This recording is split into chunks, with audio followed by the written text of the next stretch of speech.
ধর্মের দিকে ধাবিত হয়ে গ্ল্যামার দুনিয়া থেকে বিদায় নিয়েছেন বলিউডের এক সময়কার জনপ্রিয় মুখ সানা খান। বিল্লো রানীর মতো আইটেম গানে অভিনয় করা সানা এখন আপাতমস্তক একজন ধার্মিক নারী। ধর্মীয় বিধিনিষেধ, পর্দা, হিজাব নিয়ে এখন মাঝে মধ্যেই কথা বলতে শোনা যায় সানা খানকে। সম্প্রতি অভিনেত্রী সম্ভাবনা শেঠের সঙ্গে একটি ভিডিওতে দেখা যায় সানা খানকে। সেখানেই তিনি সম্ভাবনাকে বোরকা পরার পরামর্শ দেন।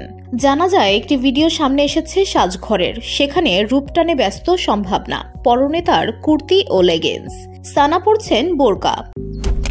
মালয়েশিয়ান প্রযুক্তিতে তৈরি অত্যাধুনিক cleaning machine modern vacuum cleaner যে কোনো ধরনের ধুলো ময়লাকে পরিষ্কার করে ঘরকে করে তুলুন চকচকে ও আকর্ষণীয়। Modem, brand of luxury. বান্ধবীর গায়ে ওড়না নেই দেখে সানা বলেন, একটা ভালো সালোয়ার কামিজ নেই, গায়ে ওড়না চাপা দাও, পারলে ওর জন্য বোরকা আনো। এসব শুনে সম্ভাবনা বলেন, আমার ওজন প্রায় 15 কেজি বেড়েছে, যার ফলে কিছুই গায়ে ধরছে না, আর ওজন কমানোর চেষ্টাও করছি না। মানুষ আমাদের কথা শুনতে চায়, কি পরে আছি সেটা গুরুত্বপূর্ণ নয়।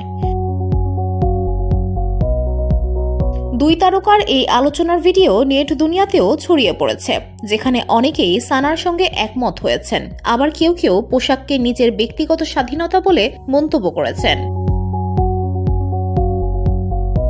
VOD Bangla news desk.